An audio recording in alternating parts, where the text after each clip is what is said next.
नमस्ते नमस्ते नमस्ते सन्तोष अमुले र युट्युब च्यानलमा तपाईँहरू सम्पूर्णलाई हार्दिक नमस्ते साथीहरू, हार्दिक नमस्ते।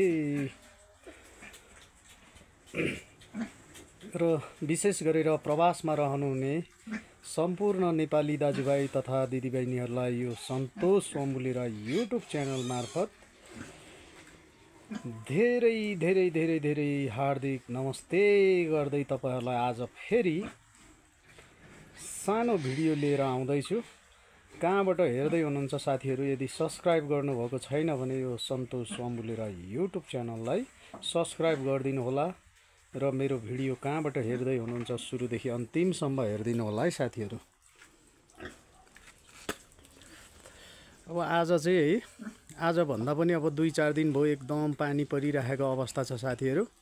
पानी परिरहेको छ। यो पानी परिरहेको अवस्थामा पनि तपाईहरूलाई चाहिँ मैले यो छोटो भिडियो गरेर चाहिँ तपाईहरूलाई यसो केही जानकारी गराउँ होइन, केही अपडेट दिउँ भनेर मैले भिडियो गरिरहेको अवस्था छ साथीहरू। स्वीकार दिनु होला है। मेरो भिडियोलाई, मेरो च्यानललाई लाइक, कमेन्ट, सेयर, सब्सक्राइब गरिदिनु होला साथीहरू। तपाईँहरूको सानो सहयोगले यो सन्तोष अमुले र युट्युब च्यानल धेरै अगाडि बढ्न सक्छ साथीहरू। र धेरैले माया गरिदिनुहुन्छ है। यो दसैँको माहौलले गर्दा भिडियोहरू गर्न पनि पाइएन होइन। अब हल्का अब वर्ष दिनमा आउने चाडबाड होइन, पाहुना जाने आउने होइन, यस्तै क्रमहरू हुन्छ। त्यो भएर अर्को कुरा, पानी परेर चाहिँ एकदम अहिले चाहिँ धेरै क्षति भइरहेको अवस्था छ बाढी पहिरोले है। अब साथीहरू है, नेपालमा रहनुहुने साथीहरू होइन, कतै जानुपर्छ भने सुरक्षित एकदम सहज तरिकाले यात्रा गर्नुहोला। एकदम तपाईँहरूको यात्रा शुभ रहोस् साथीहरू। र म चाहिँ अब विगत सुरुदेखि तपाईँहरूलाई यो पाखरीबासे कालो बङ्गुरको विषयवस्तुलाई चाहिँ होइन, मैले मेरो सन्तोष अमुले र युट्युब च्यानल मार्फत चाहिँ तपाईँहरूलाई जानकारी गराउने गरेको छु। र यो कटिङको बङ्गुरहरू हो, मस्त सुतिरहेछ है साथीहरू, मस्त सुतिरहेछ। अब यिनीहरूलाई चाहिँ भनेको जति खान पायो त्यति मस्त सुत्छन् साथीहरू। अब निकै ठुल्ठुलो पनि भइरहेछ, मजाले बढिरहेको अवस्था छ। र मैले तपाईँहरूलाई विशेष गरेर है, सानो लगानीबाट गर्नु होला होइन, ठुलो लगानी नगर्नु होला। एकदम बङ्गुर व्यवसाय भनेको एकदम रिस्की व्यवसाय हो भनेर मैले तपाईँहरूलाई जानकारी गराउने गरेको छु। अब यो खोर यहाँ हेर्नु, तपाईँको यहाँ 13वटा बङ्गुरहरू छन्, खोर खाली छ क्या साथीहरू। हेर्नु न मजाले। 20,000 लगानी गर्नुभयो भने आफ्नै वरिपरि भएका मेटेरियल्सहरू यसरी होइन युज गरेर होइन, 20,000 मात्रै लगानी गर्नुभयो भने तपाईँले त्यो खोरमा भनेको 15-20वटा एक लटमा मासुको लागि उत्पादन गर्न सक्नुहुन्छ साथीहरू। यी हेर्नु न, यत्रो ठाउँ खाली छ होइन, ठाउँ खाली छ। अहिले चाहिँ यहाँ 13 पिस मात्रै छ। अब अर्को लट म यो बेचिसकेपछि यसमा चाहिँ 17देखि 20 पिस चाहिँ म हाल्छु साथीहरू है। पाठाहरू पनि उत्पादन भइरहेछ। त्यो भएर ठुलो लगानी नगर्नुहोस्। यो मेरो 20,000को खोर हो। यो 20,000को खोरमा चाहिँ 15-20वटा आरामले पाल्न सकिन्छ साथीहरू।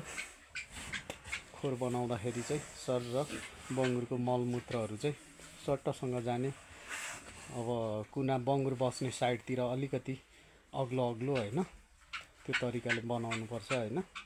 अनि पानी सानी हाल्दाखेरि एकदम सहज हुने त्यो हुन्छ। र तपाईँहरूलाई चाहिँ एकदम कम खर्चमा सफल व्यवसाय, धेरै उत्पादन कसरी गर्न सकिन्छ भन्ने कुराहरू नै म तपाईँहरूलाई चाहिँ जानकारी गराउने गर्दछु। अब पानी परिरहेको अवस्था छ, अहिले पनि पानी परिरहेको छ सानो सानो होइन। र पनि तपाईँहरूलाई चाहिँ मैले भिडियो गरिरहेको छु।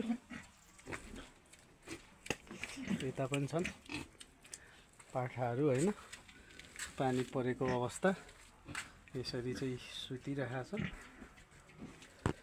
साथीहरू। अब बतास आएर यहाँ बोकाहरूको खोर चाहिँ उडाएछ। अब यो बनाउनु पर्ने छ अहिले। तपाईँको चाहिँ यस्तो छ मौसम। ल हेर्नुहोस् है साथीहरू, हिले बजारको मौसमी पुरा पानी परिरहेछ।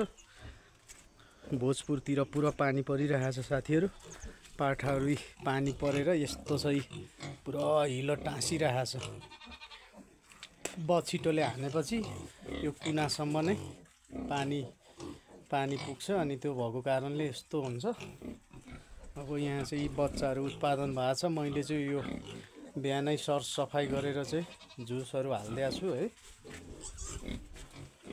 तपाईँको चाहिँ यसरी पानी परेकै छ। यो हिउँदमा चाहिँ यो जुसहरू चाहिँ बोरामा हालेर राख्ने गरिन्छ। यो बर्खा टाइम पानी परेको बेला चाहिँ यसरी पाठापाठी जन्मिँदाखेरि चाहिँ यो जुसहरूको काम आउँछ। चिसोबाट एकदम बचाउनु पर्ने हुन्छ। त्यो भएको कारणले मैले जुसहरू चाहिँ लगाइरहेको छु साथीहरू। तर अब फेरि पानी परिदिन्छ, हिलो भइहाल्छ। पानी परेपछि यो कलिलो पाठाहरू भर्खर 2-4 दिन भयो जन्मेको, एकदम यिनीहरूलाई जोगाउन गाह्रो हुन्छ।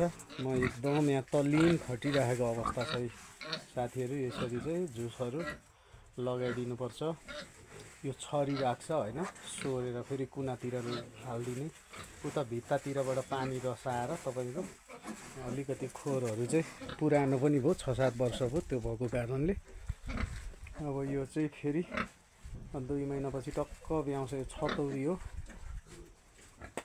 यस्तो छ। यसरी चाहिँ तपाईँहरूले पाठापाठी उत्पादन गर्नुहुन्छ भनेदेखि यसरी तपाईँहरूले सोतर चाहिँ बर्खा मासको लागि हिउँदमै सोतर कलेक्सन गर्नुपर्ने हुन्छ है साथीहरू। यसरी चाहिँ पाठापाठीलाई हामीले जतन गर्न सकिन्छ है साथीहरू। मेन भनेको तपाईँ हामीले यो पाठा चाहिँ बचाउन सकिएन भने हामी घाटामा पर्छौँ साथीहरू। त्यो भएको कारणले पाठालाई चाहिँ एकदम मेहनत गर्नुपर्ने हुन्छ। यसरी जुसहरू हालेर अब यो पानी परिरहेको हुन्छ, चिसो हुन्छ, पाठाहरू खोक्ने छेर्ने खोकिरहेछ। पाठाहरू चाहिँ एकदम खोक्ने छेर्ने भइसकेपछि पाठाहरू एकदम मर्ने सम्भावना हुन्छ। अब के गर्ने, मौसमसँग हामी जित्न सकिँदैन होइन, मौसमलाई टार्न सकिँदैन। र पनि हामीले सक्दो भनेको हामीले कसरी हुन्छ यिनीहरूलाई बचाउने कोसिस गर्ने हो होइन। अब हुन त यो बेला कति धनजनको क्षति भइरहेछ होइन। हाम्रो भनेको त अब सामान्य यो एउटा व्यवसाय हो। कतिले आफ्नो परिवार गुमाउनु परिरहेछ, बाढी पहिरो घर गुमाउनु परिरहेछ होइन। खेतीपाती बाली नाली बाढी पहिरोले सबै बगाइरहेछ। त्यो हेर्दाखेरि त यो हाम्रो त सामान्य हो। र पनि अब यो पनि हाम्रो होइन, हामी जस्तो सानो पुँजी एउटा चाहिँ निम्न वर्गको मान्छेलाई 2-4वटा पाठाहरू मर्दाखेरि ठुलै क्षति हुन्छ साथीहरू।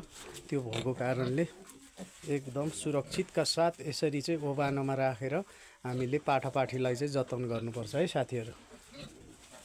त्यसरी हावाहुरी आउँछ, छानोहरू फालेर यस्तो बिजोग छ तपाईँको। त्यो भएर हामीले व्यावसायिक हिसाबले केही काम गर्दाखेरि, पशुपक्षी पालन गर्दाखेरि पशुपक्षीलाई राख्ने पाल्ने खोरहरू गोठहरू चाहिँ एकदम व्यवस्थित तरिकाले हामीले बनाउनुपर्छ साथीहरू। त्यो भएको कारणले कुनै बेला हावाहुरी असिना पानी होइन यस्तो चिजहरू आउँदा चाहिँ एकदम सुरक्षित हुनुपर्छ हामीले पाल्दै गरेको पशुपक्षीहरू साथीहरू। ल यस्तो छ। आज तपाईँहरूलाई पानी परिरहेछ साथीहरू। र पनि मैले यसो भिडियो चाहिँ गरि नै राखेको छु। र मेरो भिडियोलाई सुरुदेखि अन्तिमसम्म हेरिदिनु होला साथीहरू। सब्सक्राइब चाहिँ गर्न कन्जुसाइ नगरिदिनु होला साथीहरू है। अहिले अलिकति सब्सक्राइबहरू घटिरहेछ दसैँको माहौलले पनि। फेरि दसैँभन्दा अगाडि यो आन्दोलनको कारणले विभिन्न अब ब्यान्ड हुने के हुने भएको कारणले अलिकति युट्युब च्यानलहरूमा चाहिँ डिस्टर्बेन्स आइरहेको छ साथीहरू। धेरै सहयोग गरिदिनु होला। तपाईँहरूको सहयोगको अपेक्षा राख्दछु है। तपाईँहरूको सानो सहयोगले मेरो सन्तोष अम्बुले राई युट्युब च्यानल धेरै अगाडि बढ्न सक्छ साथीहरू। हामी भनेको यसरी नै अगाडि बढ्नुपर्छ, एक अर्काले साथ सहयोग गर्नु नै पर्छ साथीहरू है। ल धेरै धेरै धन्यवाद तपाईँहरूलाई। सुरुदेखि अन्तिमसम्म हेरिदिनु होला। कहाँदेखि हेर्दै हुनुहुन्छ कमेन्ट गर्नु होला साथीहरू है। हस्त ल बिदा लिए है। हस्त साथीहरू, धन्यवाद।